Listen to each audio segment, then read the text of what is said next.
Mon prénom c'est Yvon,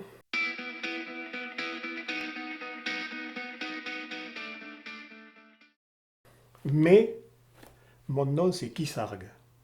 Et je tiens aux deux parce que Yvon, ça me fait plaisir que ce soit que mes parents m'aient donné un prénom qui n'est pas très courant. Et ça me plaît aussi d'avoir un patronyme qui est unique. Donc, Yvon Kissargue. Alors il y a ce qui est lié à la personnalité du curé quelque part et que je ne maîtrise pas. Ça veut dire que euh, localement, par rapport au, à la paroisse, hein, donc au paroissien, je suis le prêtre de la paroisse, et par rapport aux autres, par rapport à la commune par exemple, où je suis le curé, donc, avec tout ce que cela suppose de, de rapports liés au fait de la laïcité, du fait qu'on utilise une église qui est communale, etc. Mes racines sont paysannes. Je suis un paysan. Et, et même je le revendique, hein. C'est peut-être une chose que je dois à mes parents, c'est que bon, je suis capable de vivre de pas grand-chose. Je n'ai pas la folie des grandeurs. Je ne cherche pas à accumuler. Donc j'ai un rapport simple. Je m'attendais à la question. Alors, je répondrai que celui qui veut connaître mes défauts et mes qualités, mais le mieux c'est qu'il vienne passer quelque temps avec moi, qu'on fasse quelque chose. Je crois que d'une façon générale, les défauts et les qualités, ça s'éprouve en frottant la vie des uns contre celle des autres. C'est ça qui est intéressant, c'est la connaissance expérimentale, quoi, pratique. Alors que dire un tel a tel défaut ou telle qualité, c'est une connaissance intellectuelle qui pour moi est sans intérêt. Oui, mais là ce serait pareil, je te répondrais pareil. Mais déjà, le fait que je sois devant toi, ça veut dire que je suis patient. De toute façon, le, le meilleur de nous-mêmes, ça passe à notre insu.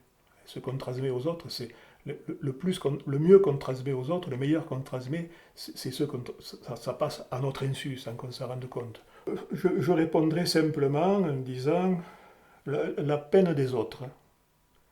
Et c'est vrai que dans, dans mon travail, je suis amené à avoir affaire à la peine des autres. Et oui, c'est vrai que oui, la peine des autres. Ça s'appelle finalement la compassion en français. Oh, des tas de choses. Ce serait difficile là d'énumérer les choses.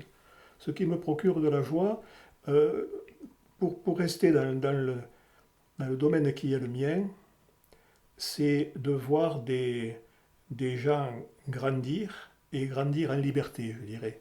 Notamment des jeunes, quand on a affaire à des jeunes. Voilà. Le maçon, quand il a construit sa maison, il dit voilà, elle réussit. Mais dans la mesure où le travail consiste à rencontrer des personnes, on ne sait jamais. On ne sait jamais si on ne voit pas le résultat de son travail. Cela dit, parfois, longtemps après, il m'est arrivé d'avoir des échos de quelqu'un que j'avais connu quand il était jeune. Et là, je me dis, tiens, j'ai pas été inutile, hein. Notre meilleure place dans le monde, c'est là où on peut apporter le meilleur de nous-mêmes. Voilà. C'est une conception que je me fais et qui pour moi rejoint l'évangile. Donc effectivement, si on est inutile, on est bon pour la déchetterie. Rien. Là, je réponds rien parce que je ne suis pas d'un tempérament passionné, tout simplement. Il y a beaucoup de choses qui m'intéressent. Il y a tout ce qui est de l'ordre, tout ce qui est dans mon travail, la lecture biblique, beaucoup de choses. Mais tout ce que je fais de mon travail, ça m'intéresse, hein. Sinon, j'aurais fait autre chose. Et voilà, et puis en dehors de ça, la musique, la lecture, beaucoup de choses. Le sport un peu, la marche, hein, ouais. Oui, il y a beaucoup de choses qui m'intéressent. Mais je ne suis pas passionné au sens de, quand on dit de quelqu'un qui est passionné, ça veut dire que si ceux pour qui il éprouve de la passion, ça lui manque, ça lui provoque une souffrance. Bon, moi, non, je ne suis pas passionné. J'aurais bien aimé apprendre à travailler le bois, par exemple. J'aurais bien aimé être enseignant, ça ne m'aurait pas déplu d'être enseignant. Euh, Après, oui, travailler la terre aussi, ça ne m'aurait pas déplu. Même aujourd'hui, le bois, par exemple, j'aime bien travailler le bois. C'est même la terre aussi. En fait, que ce soit la terre, que ce soit le bois, que ce soit des enfants à enseigner, c'est du vivant. Hein, oui, c'est ça, oui. Au physique, je n'ai pas tellement de force. Hein. Et puis, plus on vieillit, et moins on a de force. Hein. Comme tout le monde, j'ai fait du foot comme tout le monde, puis j'ai fait un peu de volley. Oui, parce que on a besoin de- d'exercice physique. Oui, un peu de temps. Puis de la marche. Hein. Mentale, bon, je suis patient. Ça aussi, il faudrait celui qui veut savoir ça, je lui dirais, viens passer un peu de temps avec moi, et puis tu verras. Ce qui a de la valeur, à mes yeux, je dirais l'homme, l'humain. À partir du moment, partant du principe que pour moi, ma foi me dit que notre Dieu s'est fait homme et qu'à partir de ce moment-là, on ne peut pas trouver Dieu en dehors de l'homme. Donc ce qui est sacré, aux yeux de Dieu, c'est l'homme. Donc ça l'est aussi pour moi. Un jour, enfin, j'ai été, j'ai entendu, j'ai lu dans l'Évangile une parole de Jésus qui disait quand, quand tu invites quelqu'un, n'invite pas ceux qui peuvent te le rendre, mais invite les autres. Donne sans espérer en retour, aimer sans attendre d'être aimé. Et j'ai trouvé que ça c'était intéressant, quoi. Que le mec qui disait ça, c'est quelqu'un qui valait la peine d'être, d'être connu, aimer vos ennemis. Moi, je trouve que c'était totalement en rupture avec ce que je voyais, moi, vivre autour de moi, et donc ça me plaisait. C'est comme ça que je me suis intéressé à Jésus, et je dirais que je suis passé d'une foi reçue à une foi personnelle. Personnellement, ce que je pense, c'est que l'Église a profité pendant plusieurs siècles de ce qu'on a appelé la chrétienté, c'est-à-dire c'était une Église puissante qui avait la même mise sur beaucoup de choses, y compris sur l'intimité des familles.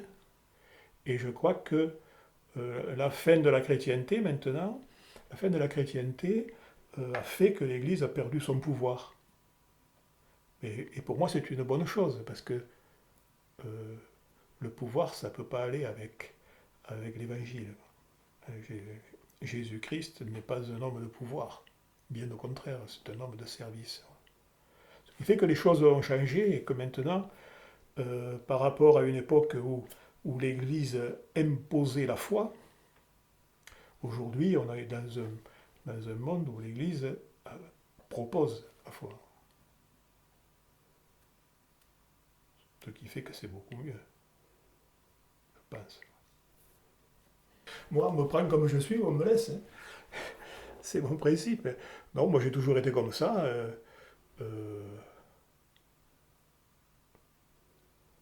Après, bon, je. Alors, évidemment aussi, ça correspond à une certaine génération, puisque moi j'ai été ordonné prêtre dans les années qui ont suivi mai 68, qui a été un bouleversement, et nous, on était plus attentifs à ne pas être à part, hein, en fait. C'est-à-dire qu'il n'y a aucun intérêt, à mon sens, à ce que le prêtre soit vêtu différemment des autres et qu'il ait un signe distinctif. Ça avance à quoi d'être aucun intérêt, pour moi. Alors, mais ça, évidemment, je me rends compte que ça devient de plus en plus spécial parce que les générations de jeunes prêtres qui arrivent aujourd'hui ont plutôt tendance à mettre le col romain, éventuellement même la soutane. Mais bon, si ça leur plaît, pourquoi pas. Le problème, c'est que ça s'accompagne d'une certaine conception du prêtre qui est au-dessus. Hein. Il y a une...